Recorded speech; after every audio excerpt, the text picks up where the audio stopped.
Hello and welcome back to my YouTube channel if you are returning. If you are new here, visiting for the first time, thank you so much for stopping by. I'm Anita with Anita by Design, and here on my YouTube channel, you will find step-by-step, very detailed sew-alongs, tutorials, pattern reviews, and other sewing-related content to help you with your projects.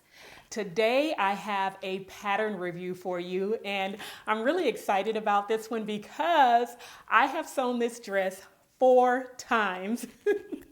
I have fallen in love with this pattern and I want to share it with you today. Today's pattern review will be on Simplicity 8874.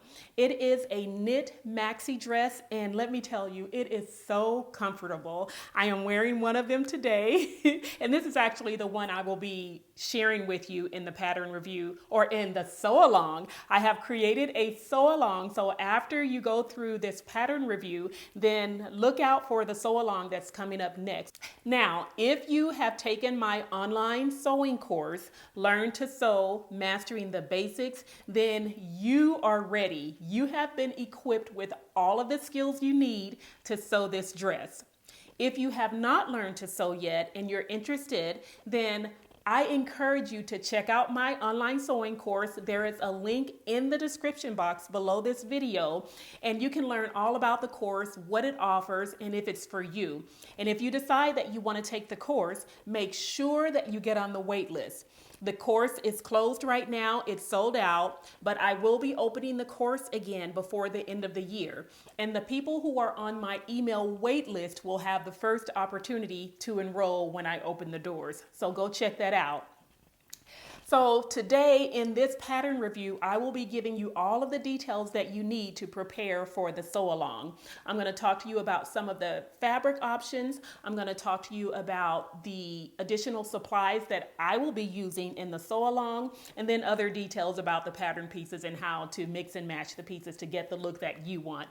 So let's just jump right in and get started. So the pattern we will be using is Simplicity 8874. It's an easy to sew pattern and it has 4 different views. View A has a squared neckline, it's sleeveless, and it has the longer skirt. View B has the squared neckline with sleeves with cute little ties attached to the sleeves, and then the shorter version of the skirt. View C has the rounded neckline, sleeves, and the longer skirt, and then view D has the rounded neckline and the shorter skirt.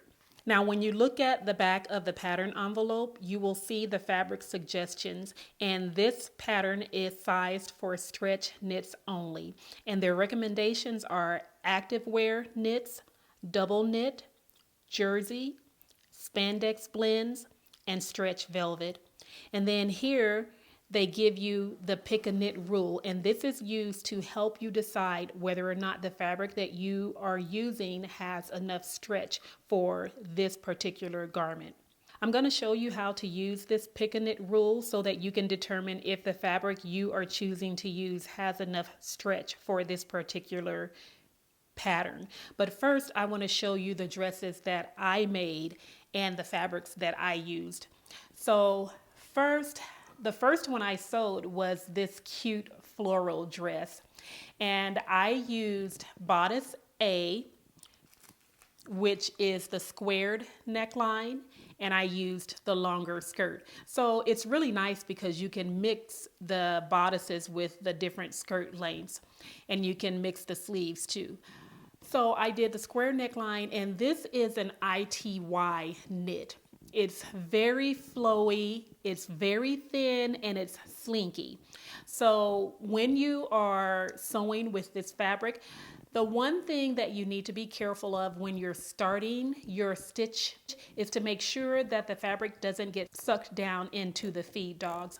And I show you how to do that in the sew along. I like this fabric because it's very lightweight, not too thick, perfect for summer weather. And then the pattern also comes with pockets. So yes, this maxi dress has pockets, and I did include pockets on this dress.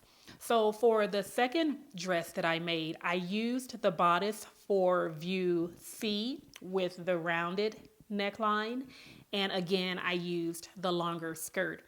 But this time I did not insert pockets. I left the pockets off, and this is the look, and it's absolutely beautiful. I used a ribbed knit, and it's a little heavier than the ITY knit, but it's still light enough. It's still flowy. You can see the movement in the skirt. Then for the third dress, I used the bodice 4C again and the longer length skirt. This time I used another ITY knit that I just love. I love the print on this fabric. I omitted the pockets again, and this one, of course, has the nice flowy movement because it's an ITY knit. So those are the three that I made without sleeves. Then for the last one, and the one that I'm going to be sewing for the sew along, is this beautiful flowy ITY knit. Again, as you can see, I like the ITY knits. I have a lot of it in my fabric collection, but this time I added sleeves. So I used the bodice from view A with the squared neckline. I added the sleeves, and I added the ties to the sleeve and the longer skirt. And this time I did add pockets. So I really love this one, and I have to say so far this is my favorite. I love the sleeves, I love the ties, it gives it a little extra something, and I love the movement in the skirt. So those are the fabrics that I used. Now I want to show you some of the other fabrics that you can use, and then we will take a look at that pick a knit rule to show you how to test the stretch, the amount of stretch in your fabric. Okay, the first fabric we have is this very lightweight jersey knit. And we want to test this to see if it has the amount of stretch that we need. So the way you test it is you will take your fabric and fold it in half on the crosswise grain. So we have the selvage here, and you want to make sure that we're folding along the crosswise grain. And when you look at the pick a knit rule, there's this black rectangle. You want to measure your fabric, and when you're measuring your fabric, you want to measure away from the selvage. You don't want to use the selvage in your measurement. So you're going to take your fabric and you're going to start at the beginning of that rectangle and then measure over to the end of the rectangle, making sure that you're not stretching your fabric. And then what you're going to do is from this point at the end of the black rectangle, you're going to stretch it over to the end of the white rectangle. And if it stretches to that point easily, then the fabric that you're using or the fabric that you're measuring has enough stretch for this garment. So I'm going to measure to the end of the black rectangle, and then I'm going to stretch it over, and it reaches easily. So we know that this fabric has enough stretch. But another important thing that you need to consider is after you stretch your fabric to the white rectangle and you release it to go back, does it go back to its original position? If it does, that's a really good fabric to use because it has nice recovery. So that's how you check for the amount of stretch in your fabric. So what if you're starting from scratch and you don't have knit fabric in your possession and you want to buy fabric, but your question may be, well, how do I know if the fabric is going to have enough stretch if I don't have it with me to check it against this rule? So I'm going to show you how to measure this rule to determine the amount of stretch that your fabric will need. So I'm going to take my ruler and I'm going to measure the black rectangle. And you can see that it's 4 inches. So let's say each inch represents 25%. So the full rectangle is 100%. So each inch past this black rectangle represents 25%. So when we measure the white rectangle, you will see that it's 2 inches. So if each inch represents 25%, then this white rectangle is 50%. So that means they are recommending that your fabric has at least 50% stretch in order to sew this garment. So when I take my fabric and measure it with the black square, that's my 100%.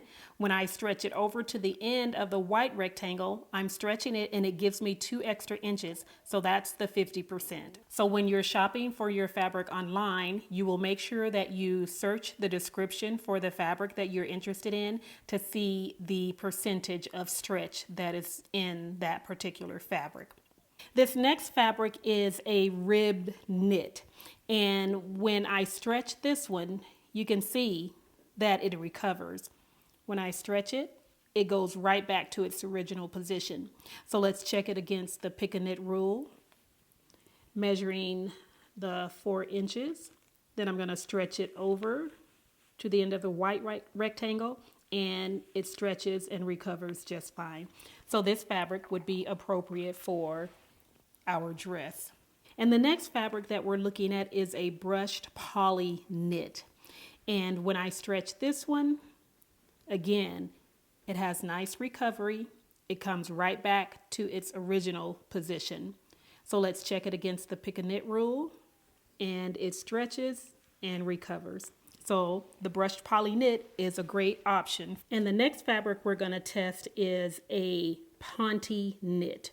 So when I stretch it, it has great recovery. It's not stretching out of shape. Now let's check it against the pick a knit rule to measure the 4 inches. And when I stretch it, I have to really pull hard for it to reach the end of that white rectangle.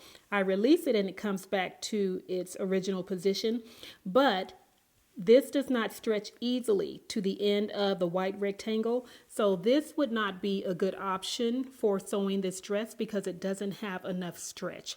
So make sure that you are using a fabric that has enough stretch to sew the dress. Now I want to show you some of the supplies I will be using in the sew along. Most of these are not listed in the notions section on the back of the pattern, but I will be using them, so I want you to be aware ahead of time. So first of all, we will be using interfacing. I will be using the interfacing to stabilize the hem on the skirt, the sleeve, and around the neckline, because when I'm working with knit fabric, I like to stabilize the areas that will have hems and top stitching to prevent the fabric from stretching and the waviness that happens sometimes when you're working with knit fabric. So when you choose your interfacing, you want to make sure that you're getting an interfacing that has stretch. So you want to get a knit interfacing, and you're going to need enough to interface all of the areas where you will be hemming and then around the neckline. I always buy extra interfacing. I always have it on hand at home because I always use it. Next, you're going to need elastic, and they are suggesting 1/4 inch wide elastic, and they tell you how much to purchase based on the size that you will be cutting. Now, when you watch the sew along, you will see that I did not insert elastic into my dress because I didn't feel like I needed it. So you will determine whether or not you need the elastic when you sew your dress, and the elastic will be inserted at the waist. Okay, now when we are sewing our shoulder seams together, we will be using stay tape. And the reason we use stay tape is to prevent the shoulders from stretching out of shape during wear. So there are 2 options. You can use stay tape, which is what I will be using in my dress, or you can use clear elastic. Either way, they will both get the job done and prevent your shoulder seam from stretching out of shape. So you can choose which one you want to use in your shoulder seam. And the technique that I will show you guys can be used with either the stay tape or the elastic. Next, you won't need this item, but it will be nice to have if you already have it, but a point turner. Because if you will be sewing the view with sleeves with the tie, you will need to turn your tie right side out, and it has the points on the end, and I use this to push out those points to make sure that I get a nice sharp point on the ends. So this is nice to have. If you don't have one, you can use some other sharp object to point to push out the points on the end of your ties. I am using a stretch needle, and I'm using the size 75/11 for my fabric. Because I'm using a very lightweight fabric, this is the appropriate needle for me. Now you will have to determine the size of the needle that you are using based on the thickness of your fabric. I do suggest using either a ballpoint needle or a stretch needle when you're sewing with knits. Next, we have the twin needle. Now, I will be using my cover stitch machine to hem my dress and to top stitch around the neck edge. If you do not have a cover stitch machine, then you can use a twin needle, and that's going to give you the same effect. What the twin needle will do is it will give you the straight rows of stitching on the top side, on the right side of your fabric, and then it creates a zigzag pattern on the back side, on the wrong side of your fabric, which gives it the stretch that it needs when you're working with knit. So if you're going to be using a twin needle, I suggest that you get the 4/80 size. Okay, well, that's it for today. Thank you so much for watching, and I hope you have enjoyed this video. If so, make sure you hit the like button down below. And if you will be sewing along with me, make sure that you get your pattern, your fabric, and all of your supplies, and join me for the next video where I will be walking you through the steps of sewing this beautiful maxi dress. Now, take a look at what the dress looks like on the body. I'll see you next time. Bye-bye.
Hey you guys, I have some very exciting news to share with you. I have a new store. Yes, you heard it right. I recently opened my new online sewing merch store, and this is my first design. Now listen, if you have been following me for a long time, then you already know that I love me some Jesus. And you also know how much I enjoy sewing.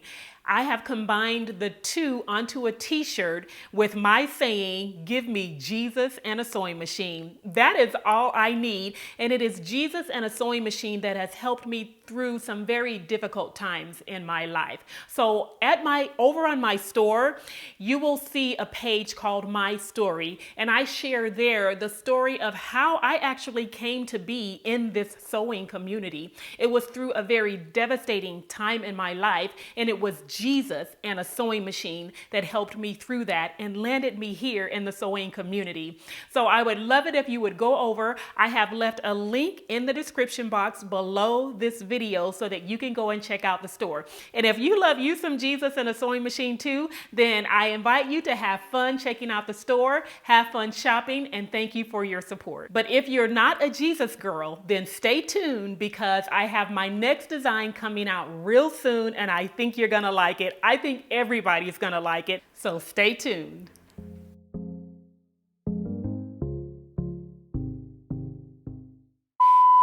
also I have created a sew along. No. Don't sing when you talk.